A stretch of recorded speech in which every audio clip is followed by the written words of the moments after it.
अच्छा जी, अब हम लोग करेंगे क्वेश्चन नंबर 7। आज हम क्वेश्चन नंबर 7 करेंगे। क्वेश्चन नंबर 7 करेंगे। क्वेश्चन नंबर 7 में उन्होंने क्या दिया गया है, यहाँ से आप देख सकते हैं कि mister Salim Hasan commenced business on 1st January 2016 with a capital of 50,000. He immediately purchased furniture for 12,000. On 1st April 2016, he borrowed 30,000 for his friend Mr. Nasir. 10% per annum introduced a further capital of this amounting of 19,000. He had withdrawn 1,800 at the end of each month for family expenses. On 31st December 2016, his position was as follows. उन्होंने क्या किया, उन्होंने हमें opening stock दिया गया, opening capital दिया गया, हमें फाइंड करना है क्लोजिंग कैपिटल। ठीक है, कैश इन हैंड दिया गया, कैश एट बैंक दिया गया, डेप्टर्स दिए गए, स्टॉक दिया गया, बिल रिसीवेबल दिया गया, क्रेडिटर दिया गया, उसके बाद रेंट ड्यू डेट। इन्होंने नीचे कुछ हेडिंग्स दी हुई हैं, कुछ अब हम देखते हैं इन्होंने क्या कहा। यहाँ पे क्या डेप्रिसिएट करना है फर्नीचर को 10% पर एनम पे, जो हम फर्नीचर है उस पर 10% का डेप्रिसिएट करना है। उसके बाद चार्ज है इंटरेस्ट, कैपिटल पे इंटरेस्ट चार्ज होगा, ठीक है, 10% का। Interest in unpaid on mister Nasir loan, write off 2800 fund salary debtors पर 2800 जो है वो ऑफ करने हैं। ठीक है, तो यहाँ पे इन्होंने सिर्फ क्लोजिंग स्टॉक बनाना है और net profit plus saving account जो है वो बनाना है। ठीक है, यहाँ पे देखते हैं कि कैसे होगा। सबसे पहले क्लोजिंग स्टॉक करते हैं। यहाँ पे कुछ थोड़ा सा ये मुश्किल है, लेकिन आप लोग करेंगे तो आप लोग को आ जाएगा। सबसे पहले यहाँ पे कैश इन हैंड दिया गया है, यहाँ पे इतनी जगह नहीं कि मैं पूरा लिखूँ, 15600। ठीक है, कैश इन हैंड हमारे पास 1200 है, कैश इन हैंड 1200 है, कैश एट बैंक हमारे पास 15600 है। देन हमारे पास डेटर्स 2880 था, और सबसे एंड वाली आप लोग हेडिंग देख सकते हैं, उस पर लिखा हुआ है 2800, उस पर ऑफ है।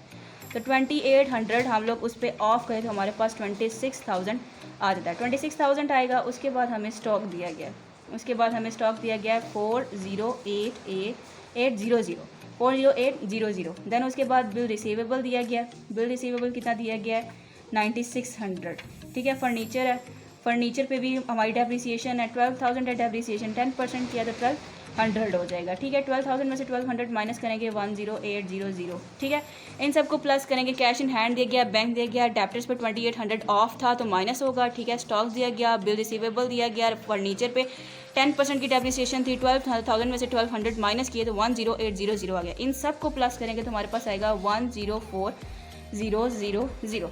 ये हमारे पास आ गया। उसके बाद हमारा है क्रेडिटर दिया गया 3000, अब देख सकते हैं 3000। उसके बाद रेंट है, जो पेड नहीं हुआ वो पेड होगा क्योंकि वो जिम्मेदारी है। ठीक है, अच्छा, उसके बाद है लोन उसने रिसीव किया है। ठीक है, लोन रिसीव किया है कितने, क्योंकि लायबिलिटी है, लोन रिसीव किया है उसे वापस देना तो पड़ेगा। तो लोन रिसीव किया है कितना, 30,000। लोन रिसीव किया 30,000। उसके बाद लोन पे जो इंटरेस्ट था,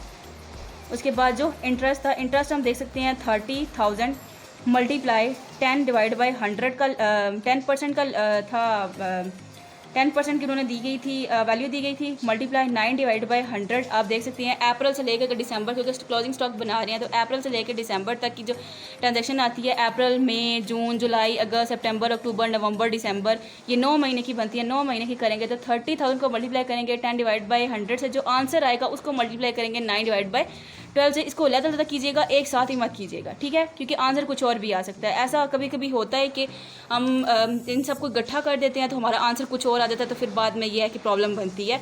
आप 30,000 मल्टीप्लाई 10 डिवाइड बाई 100 को कीजिएगा, उसके बाद जो आंसर आएगा उसको मल्टीप्लाई कीजिएगा 9 डिवाइड बाई 12 के साथ, तो आपका आंसर आएगा 2250। उसके बाद हमारा आ जाता है कैपिटल। उसके बाद हमारा कैपिटल आएगा, इन सबको प्लस किया 104,000 आया। ठीक है, और इनको प्लस किया तो ये आंसर आया। ठीक है, अब इन सबको प्लस करके ठीक है, इन सबको प्लस करके उसके बाद इसमें से माइनस करना है, तो हमारे पास आंसर आएगा 67850। ठीक है, 67850 हमारा इस पर कैपिटल आएगा। तो 67850 को इन सब के साथ दोबारा प्लस कीजिएगा तो हमारे पास आएगा 104,000।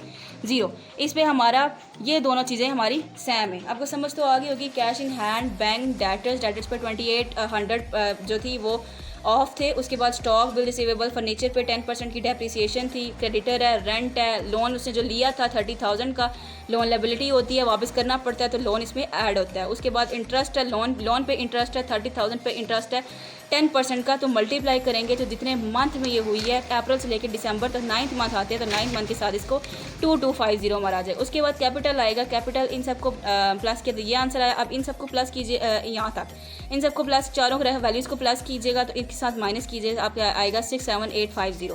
फिर इन सबको प्लस करके हमारा 104000 वही आंसर आ जाएगा। ये हमारा था सलीम हसन का 31 दिसंबर 2016, ये हमारा क्लोजिंग कैपिटल था। उम्मीद है कि आपको अच्छी तरह से ये समझ आ गई होगी कि क्लोजिंग, क्योंकि ये थोड़ी सी मुश्किल है, आप 2-3 बार में समझेंगे, करेंगे, प्रैक्टिस करेंगे तो आपको आ जाएगी। उसके बाद हमारा रह गया profit and loss account. Profit and loss account रह गया। अभी प्रॉफिट एंड लॉस अकाउंट देखते हैं कि वो कैसे होता है। Loss account, profit and loss account कैसे होगा ये करते हैं।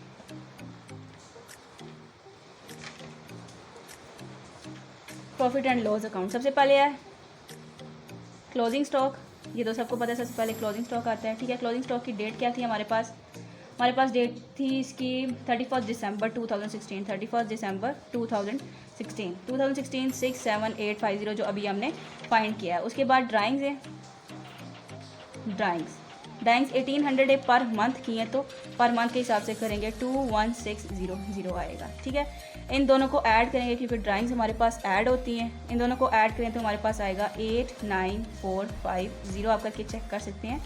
उसके बाद new capital, new capital less होता है। ठीक है, न्यू कैपिटल के साथ इसको लेस करेंगे तो 70450, 89450 को माइनस करें 70450 में, तो हमारे पास नहीं न्यू कैपिटल हमारा 19,000, न्यू कैपिटल हमारा 19,000 था।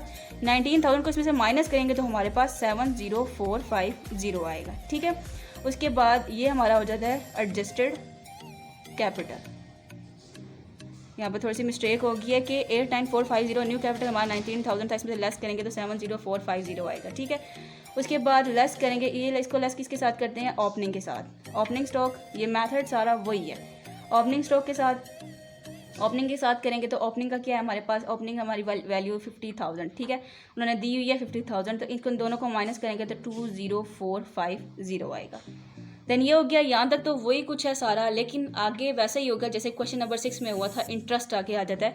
इंटरेस्ट मैंने आपको पहले भी बताया था कि ओपनिंग कैपिटल पे इंटरेस्ट आता है और न्यू कैपिटल पे इंटरेस्ट आता है। सबसे पहले आप देखते हैं इंटरेस्ट कैसे होगा। इंटरेस्ट है, इंटरेस्ट सबसे पहले ओपनिंग स्टॉक कितना था 50,000 पे करेंगे मल्टीप्लाई, कितने परसेंट का था, 10% का था, 10 डिवाइड बाई 100 किया तो हमारे पास क्या आया 5,000। ठीक है, इंटरेस्ट इस पे कर दिया। अब रह गया इंटरेस्ट न्यू कैपिटल पे। न्यू कैपिटल कितना था 19,000, मल्टीप्लाई करेंगे 10 डिवाइड बाई 100 के साथ, तो मल्टीप्लाई करेंगे। आगे आप लोग देख सकते हैं जैसे हमने क्लोजिंग स्टॉक में किया कि कितने मंथ का गैप था, 9 मंथ का गैप था, 9 टोटल किया 12 से। ठीक है, टोटल किया 12 के साथ, तो हमारे पास आया 1425। ठीक है, 50,000 ओपनिंग स्टॉक पे इंटरेस्ट आता है और न्यू कैपिटल पे इंटरेस्ट आता है। ठीक है, 50,000 10% दोनों का है। ठीक है, दोनों पे इंटरेस्ट लाएंगे। इसमें बस इस चीज़ का इजाफा हुआ है कि 9/12 जो है वो जो हमारे मंथ थे उनका जो इनमें जो गैप था ये वो चीज़ है। ठीक है, 1425 आता है। अब 5,000 और 1425 को प्लस करेंगे तो हमारे पास आएगा 6425 आएगा। अब 20450 और 6425 में से को माइनस कर देंगे, इन दोनों को माइनस करेंगे तो हमारे पास आएगा 14025। ये वैसे ही जैसे क्वेश्चन नंबर 6 हुआ था, आप चेक कर सकते हैं। ठीक है, यहाँ पे सबसे पहले क्लोजिंग स्टॉक है, क्लोजिंग स्टॉक की वैल्यू दी गई है। उसके बाद ड्राइंग्स हैं, ड्राइंग्स ऐड करनी पड़ती हैं। 1800 थी पर मंथ थी, तो मल्टीप्लाई 12 हो गया 21600। ठीक है, उसके बाद इन दोनों को जो किया तो हमारे पास ये आंसर आया। उसके बाद न्यू कैपिटल हमेशा लेस होता है। ठीक है, पहले भी मैंने आपको बताया था 19,000। उसके बाद इन दोनों को करेंगे तो 70450 आएगा। देन हमारे पास ओपनिंग स्टॉक है 50,000 का ओपनिंग स्टॉक है, इन दोनों को लेस करेंगे 20450। यहाँ तक तो क्वेश्चन और सारे खत्म हो जाते थे, लेकिन अब जैसे ये 6 क्वेश्चन 7 क्वेश्चन शुरू हुए हैं तो इसमें से आगे हमारा इंटरेस्ट भी उन्होंने दिया गया, इंटरेस्ट भी ऐड किया। इंटरेस्ट होता है ओपनिंग पे और न्यू कैपिटल पे। ठीक है, ओपनिंग पे सबसे पहले किया, ओपनिंग पे सिंपल इंटरेस्ट किया 10% का, तो 5,000 आया। और जो हमारे पास था न्यू कैपिटल उस पर हमारा जो इंटरेस्ट था वो मंथ भी उसमें ऐड किए गए। टोटल मंथ के साथ जितने मंथ में ये ट्रांजैक्शन हुई है वो ऐड की गई थी, ठीक है। तो मल्टीप्लाई 1425 आया, ठीक है। 5000 प्लस 1425 करेंगे तो 6425 आएगा। 6425 और 20450